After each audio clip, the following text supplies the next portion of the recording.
की इस वीडियो में एक तरफ हमारे पास क्रोम बुक और दूसरी तरफ है प्राइम बुक, दोनों ही 20,000 के अंडर आती हैं। और आजकल 20,000 के अंडर भाई काफी सारे ब्रांडों ने क्रोम बुक लॉन्च कर दी है। एसएस की तो दी बेस्ट मानी जाती है, यहाँ पर एचपी ने भी लॉन्च कर दिया है, जिसको हम जल्दी रिव्यू करने की कोशिश करेंगे अपने चैनल पर। और भाई जियो ने भी अपनी जियो बुक लॉन्च करी थी, जिसकी सही जगह थी कचरे का डब्बा, तो वो हमने वही फेंक दी और यहाँ पर प्राइम बुक उठा लाए। और प्राइम बुक की काफी तारीफें सुनी होंगी, 13-14 हजार रुपए में ये मिल रही है आसानी से। और इनकी कंपनी आई थी भाई शार्क टैंक के अंदर, जहां पर बोर्ड से फंडिंग भी मिली थी, तो हमने इस पर भी वीडियो बनाई है, आप चाहे तो चेकआउट कर सकते हो। खैर यहाँ पर हम करने वाले इन दोनों को कंपेयर और आपको बताएंगे 20,000 में आपको प्राइम बुक बाय करनी चाहिए, एसएस की क्रोम बुक बाय करनी चाहिए। अभी शुरू करते हैं दोनों की बिल्ड से। तो सबसे पहले भाई इस प्राइस रेंज की जितने भी नोटबुक है, क्रोम बुक है, उनको आप दो हाथों से खोलोगे जब भी ओपन होती है, एक हाथ से नहीं होगी, पूरा नाच जाता है। एंड यहाँ पर दोनों के अंदर ही आपको दोनों हाथ यूज करने पड़ेंगे। बाकी यहाँ पर बिल्ड का बता दूं क्लियरली, तो प्राइम बुक की बिल्ड थोड़ी हल्की है, एक तो इसकी हिंज भी आवाज करती है और दूसरा बैक से ऐसा लगता है अंदर की तरफ घुस जाएगी। और भाई एसएस की ना बिल्ड जो है वो स्टडी लगती है और प्रॉपर ये लैपटॉप की तरह लगता है। और ये तो एसएस क्रोम बुक का बड़ा साइज है, अगर आप सेम साइज बाय करते हो ना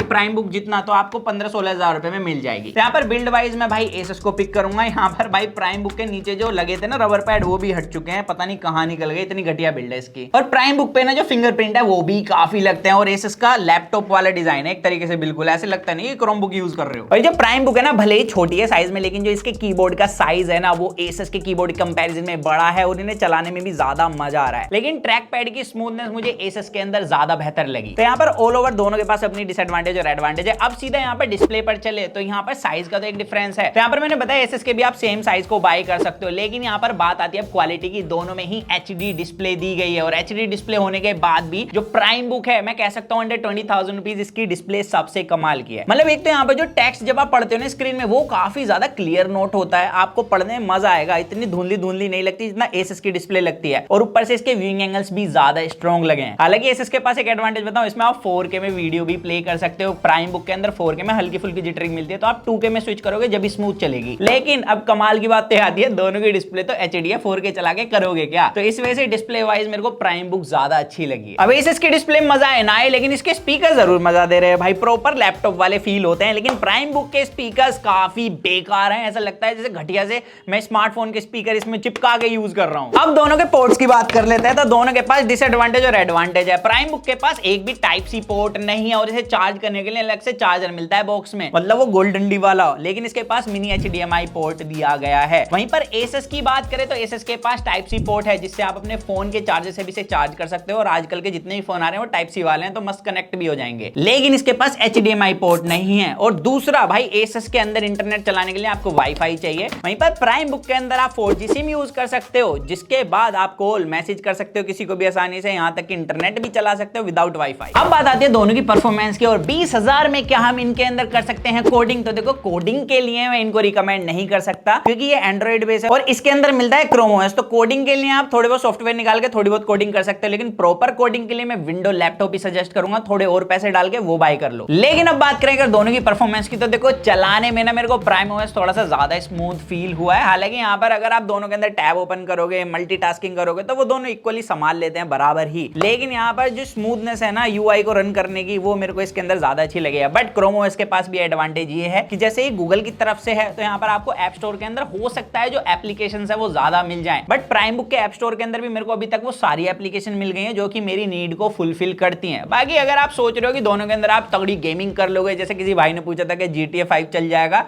नहीं चल जाएगा, लेकिन दोनों के प्राइस में एक जीरो और ऐड करनी है। इसके अलावा दोनों भाई डिफरेंट प्रोसेसर के साथ आते हैं, जैसे कि प्राइम बुक में ना एक तरीके से स्मार्टफोन वाला प्रोसेसर है MediaTek MTK 8788 और एसएस के पास है Intel Celeron dual core processor. तो यहाँ पर दोनों के पास डिफरेंट प्रोसेसर है, बट यहाँ पर हैवी यूजेज दोनों इक्वली ही संभालते हैं। दोनों के अंदर आप स्मार्टफोन वाली गेमिंग कर सकते हो जितना 20,000 वाले करते हैं। इनफैक्ट कहीं ना कहीं स्मार्टफोन जो है ना 20,000 वाले वो ज्यादा अच्छी गेमिंग हैंडल कर लेते हैं। बाकी एडिटिंग भी आप इतना ही कर सकते हो जितना 20,000 वाले फोन संभाल सकते हैं। तो यहाँ पर हैवी यूजेज दोनों के अंदर मेरे को इक्वली मिली है। बस चलाने में पता नहीं क्यों प्राइम ओएस थोड़ा सा ज्यादा स्मूथ फील होता है। और मैंने प्राइम बुक की वीडियो के अंदर बताया था कि प्राइम बुक के अंदर ना की मैपिंग मिलती है, लेकिन क्रोम बुक के अंदर नहीं मिलती। तो अभी मैंने चेक करा, क्रोम बुक के अंदर भी की मैपिंग है। और दोनों के कैमरास कुछ इस प्रकार की वीडियो रिकॉर्ड करेंगे। अगर आप ऑनलाइन मीटिंग ले रहे हो तो मेरे हिसाब से प्राइम बुक काफी अच्छे से स्किन टोन मेंटेन कर रहा है, ज्यादा चमका भी नहीं रहा है। एसुस ने तो मेरे को ट्यूबलाइट बना दिया, जादू कहीं मुझे ढूंढ ना ले। अब खैर यहाँ पर ऑल ओवर जो मेरे को कैमरा क्वालिटी अच्छी लगी वो प्राइम बुक की लग रही है डेफिनेटली। बाकी ऑडियो क्वालिटी आप मुझे कमेंट्स में जरूर बताना कि आपको किसकी अच्छी लगी। अब बैटरी बैकअप की बात करें तो Asus ने क्लेम करा है इसका 10 घंटे का बैटरी बैकअप है, वहीं पर प्राइम बुक का सिर्फ 8 घंटे का बैटरी बैकअप। तो यहाँ पर क्रोम बुक का बैटरी बैकअप करीब करीब 2 घंटे ज्यादा मिलेगा, ऐसा कंपनी क्लेम कर रही है। और हमने जितने टेस्ट करा यहाँ पर भाई क्रोम बुक का बैटरी बैकअप अच्छा मिला भी, और इसके पीछे मेरे को रीजन लग रहा है क्योंकि इसके अंदर गूगल का क्रोम ओएस है, जिसकी वजह से बैकग्राउंड थ्रेड्स कम रन हो रहे हैं इसमें। तो यहाँ पर इस वजह से इसका बैटरी बैकअप सॉलिड है इसकी बिल्ड की तरह। तो ऑल ओवर ओपिनियन टाइम अगर आप इन दोनों के बीच में कंफ्यूज हो और आप 12 तक के स्टूडेंट को देना चाहते हो एक लैपटॉप जिसकी वजह से वो बड़ी डिस्प्ले में पढ़ सके और आपको कीबोर्ड भी मिल जाए और गेमिंग भी ना करे, क्योंकि दोनों के अंदर गेमिंग नहीं होती, तो आप इस वीडियो में देखकर दोनों के पॉइंट को समझ के कौन सा आपकी प्रेफरेंस में फिट होता है उसे बाय कर सकते हो। और मुझे जरूर बताना आप दोनों में से किसको बाय कर रहे हो। लेकिन अगर आप कोडिंग के लिए लैपटॉप बाय करना चाहते हो तो उसके लिए आपको प्रॉपर विंडो लैपटॉप ही बाय करना पड़ेगा भाई। इतने रुपए इंस्टॉलमेंट देके EMI बनवा लो, ज्यादा बेहतर रहेगा। सो दैट्स इट गाइस, आज की वीडियो में सिर्फ इतना ही था। मिलते हैं जल्दी कूल और एक्साइटिंग वीडियो में। तो जब तक के लिए to watch your heart feel straight in with HFV unbox guys.